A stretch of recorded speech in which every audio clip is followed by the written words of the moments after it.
Alan Ritchson is currently on a tirade, basically, against his own fan base because as the star of Reacher, I would assume most of his fan base is probably right-leaning guys who are in their 30s to 40s. There were whole articles written when Reacher came out about it being dad TV. Yeah. Well, we all know what the demographic is for dad TV. It's the same thing that Chris Pratt got written about him when he did the show The Terminalist. So that's literally what's happening. Chris Pratt is just smart enough to not say anything. Yeah. I mean, Alan Ritchson is kind of on the come up right now, and I think that he's being excessively outspoken about his left-wing political views in order to break into the B or the A list right now. Yep. He was just in the Ministry of Ungentlemanly Warfare with Henry Cavill. He's trying to get to that level. He was in the Fast and the Furious 10 But in year. order to do that, you have to make certain statements. You have to make certain concessions. And it just seems like he's on the warpath trying to alienate the people who like him. I don't think it is necessarily that he has to, because if that was true, Chris Pratt wouldn't be as famous as he is. He gets a lot of hate though. But he's fine with it. I don't think that these are statements that he's making just because he wants to get famous. I think he actually believes them, and he didn't realize that being in the show Reacher was going to pigeonhole him, and people were going to assume what his views were by the fact that he wasn't saying anything and he starred in the show. Yeah, and this is all from his recent interview with The Hollywood Reporter, which there was, some talk about normal stuff like career and entertainment industry stuff, but a lot of it he used as a platform to talk about his political views, mainly trashing cops, trashing Trump supporters, and calling Trump an R-wordist. And the Catholic Church. And also trashing the Catholic Church because he is a Protestant Christian and feels very self-righteous about that. This is what happens when you're in Hollywood. Like, if you're in Italy, all you're going to know is Italian food, right? So this is what Hollywood lives and breathes, that everyone's oppressors, all right? And there's all these lies. They don't look at statistics and data, right? There's always these generalizations, and he's just the latest victim to, to fall into it. Is what he said about Trump actionable as like a lawsuit? Because he just said it. Like, he went out there and just said it. Trump had to pay a settlement to E. Jean Carroll, right? But that was, does paying out in a civil case, that doesn't make him guilty of what he was accused of doing.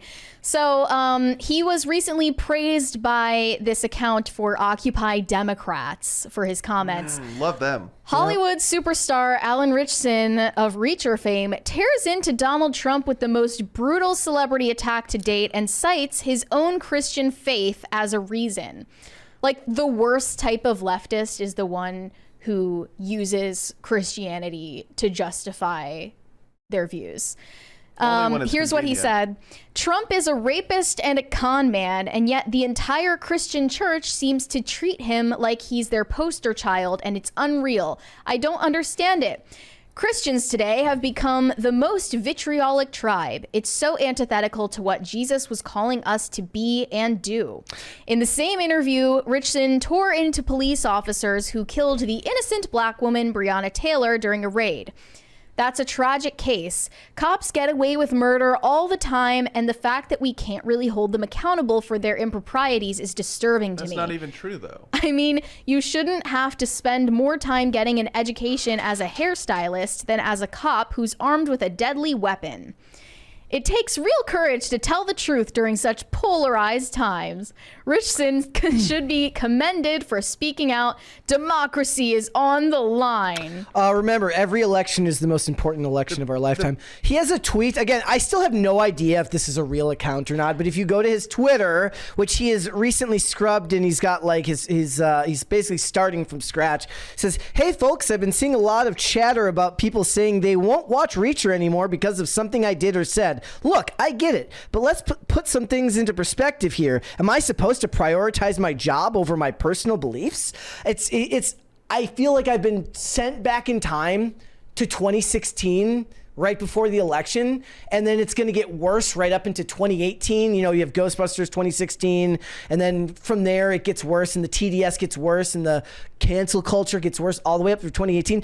Are there even any celebrities that are like, I can think of like this, it's like the same 5 or 6. It's like Rob Reiner, Mark Ruffalo. It's the same people. Michael Rappaport. And Michael Rappaport. It's the same. And even he's on the fence now because he doesn't like Biden's stance on Israel. Well, he was like, I was wrong. But the point is like, I feel like I've been sent back in time with this. Like, this isn't relevant anymore.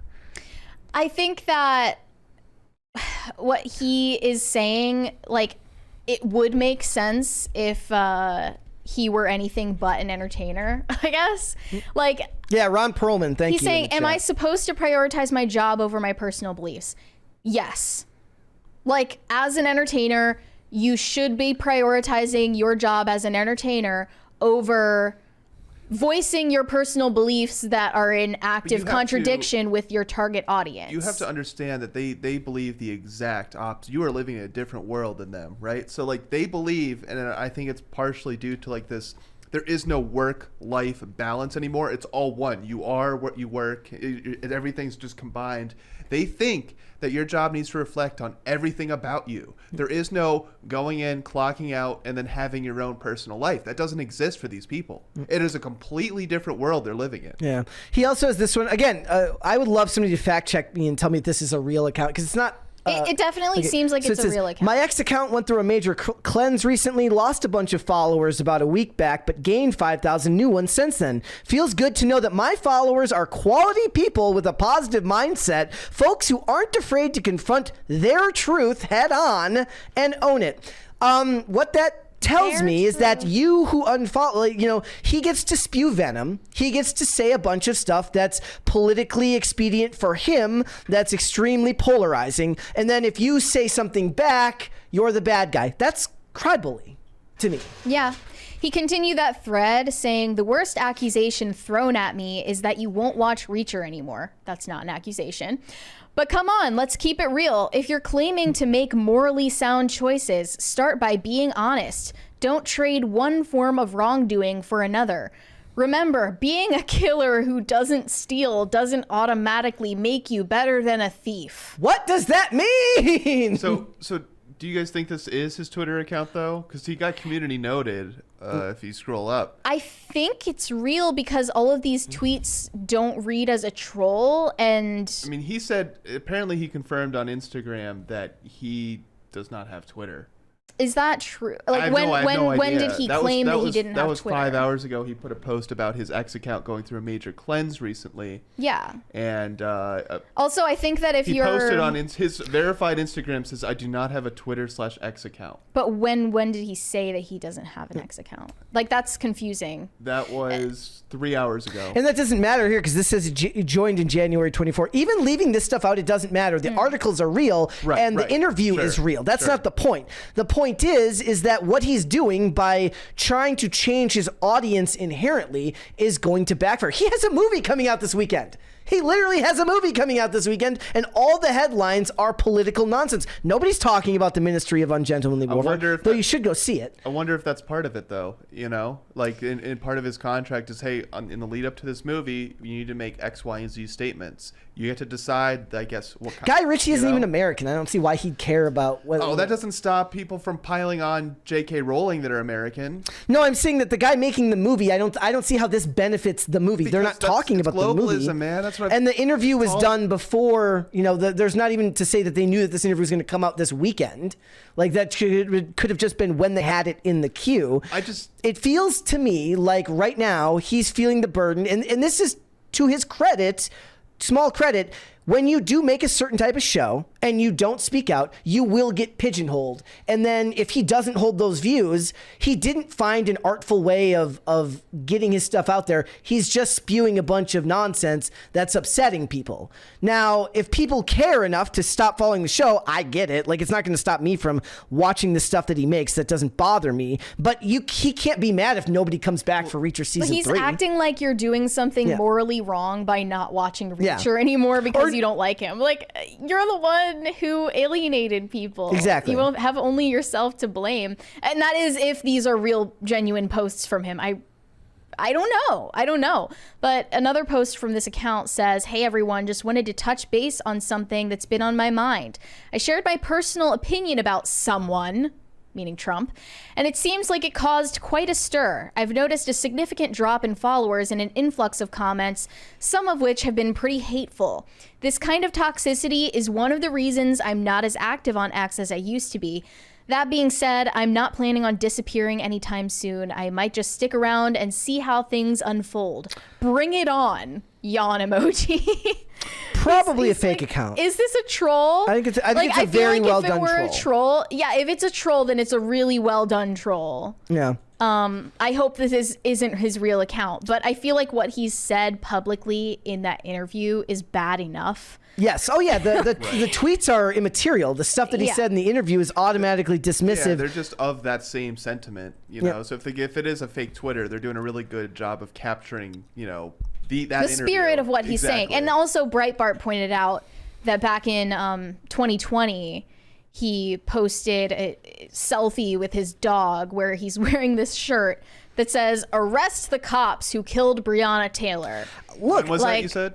When? In 2020, Summer of Love. As a dude who's him being politically left, like he gets this breakout role. He's really excited about it. And then he starts seeing the sentiment of everyone online. And you know how we all know how conservatives get when somebody manages to say one thing that doesn't offend them and stars in something they like. They're like, that's our guy. Yeah. So this guy got boxed into a corner. He didn't want to be boxed into a corner, and he didn't know how to get himself out except for to say all the political views that he probably knows deep down are not exactly smart for him to share if he wants to continue with that fan base. But at that point, it won't matter, because if he's going on to movies, if he's working with Guy Ritchie, he's in the Fast and the Furious franchise, he's going to keep getting roles, he'll probably end up being fine. Reacher will suffer. The rest of his work won't matter because he'll go to big budget films, and the normies don't care.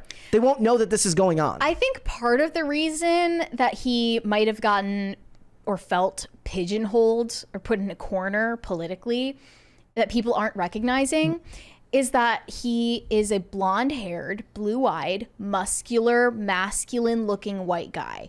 And all of those things, although those are positive things, especially not being a fat slob, those are right-wing coded now. Like, people talk about how working out and lifting weights is actually crypto-fascist.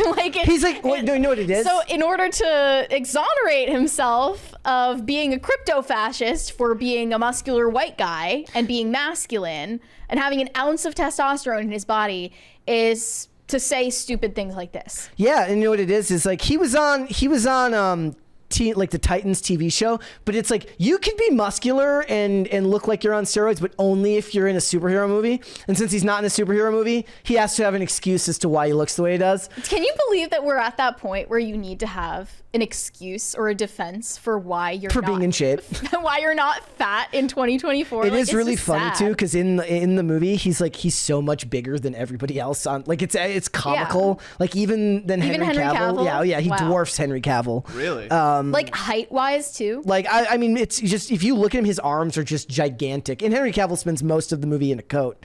You were ranting about Ungentlemanly Warfare, so I want you to tell everyone what you thought. What was my? Oh, okay. So I liked it. I had a lot of fun. It's very Guy Ritchie, a little bit toned down. It felt like if they had.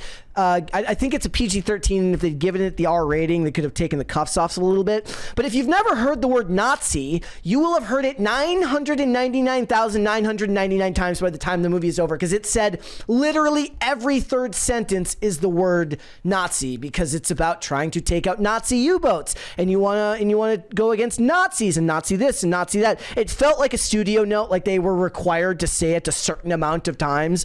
But I had a lot of fun with it. I do think it's worth seeing. I did not see Civil War this weekend, but it's enjoyable. It is really funny at the end, because they show the actual like servicemen who were part of Operation Postmark. And they're all just very normal, because they're just normal looking dudes in the 40s. And then you see the actors who play them. And then you get to the actress who plays the girl. It's Isaac Gonzalez. And then the character, I think, what is her name? Margaret or whatever. Margaret Qualley? I don't remember the lady's name, but she's just so normal looking. And Isaac Gonzalez is just the most 21st century looking woman you've ever seen, with the fake lips and the plastic surgery. With that, like adding all of these women with plastic surgery and fillers and period period pieces. It doesn't work. Just stop. Like with everything. There's a really funny scene where like she's basically, her job is to honeypot like a Nazi officer. And so she's trying to get him out of his workspace and like distract him while they're on this mission.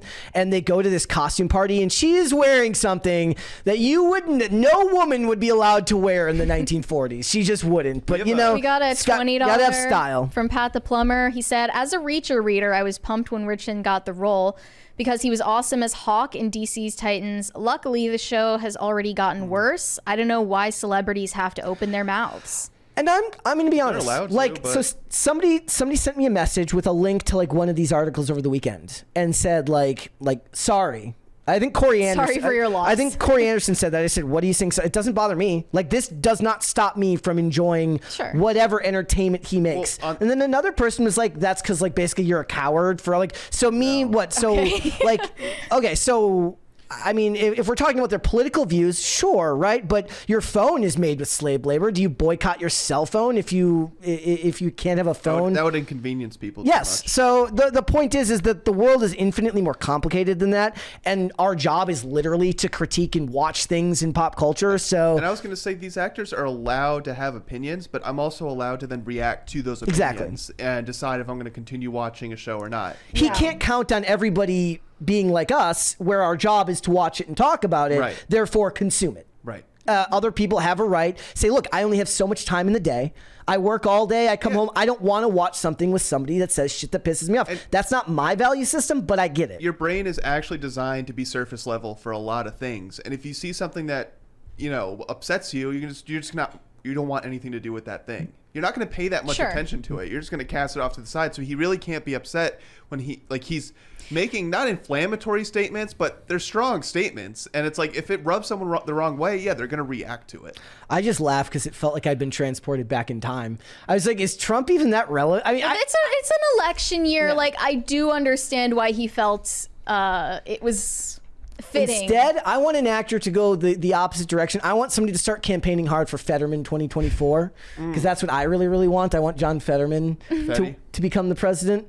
So I need, are there any, he's from Pennsylvania, right? Yeah. Are there any famous actors from Pennsylvania? I want somebody from Hollywood to start campaigning for Fetterman, because that's who I've got, who's got my vote. We'll see. He's getting quite not to get into this Fetterman road, but he's getting a lot of pushback because he's supporting Israel right now. And it's just, I think also, even more so than him being, because his comments about the Catholic Church were like, they're associated with pedos and I can't abide. I'm like, you're in Hollywood, which is literally infested with pedos. But the point is I think he's actually trying to distance himself from the idea of traditional Catholicism, because a lot of people aren't going to make the distinction between Protestant and Catholic. So his comments, I think that when people see that he's religious, Hollywood people gets lumped into a huge bag. Yes. That's so crazy. People in Hollywood do not like Catholicism, as we talk about all the time. So he has to make these comments to get himself away from being called religious. That's just so bizarre to me, because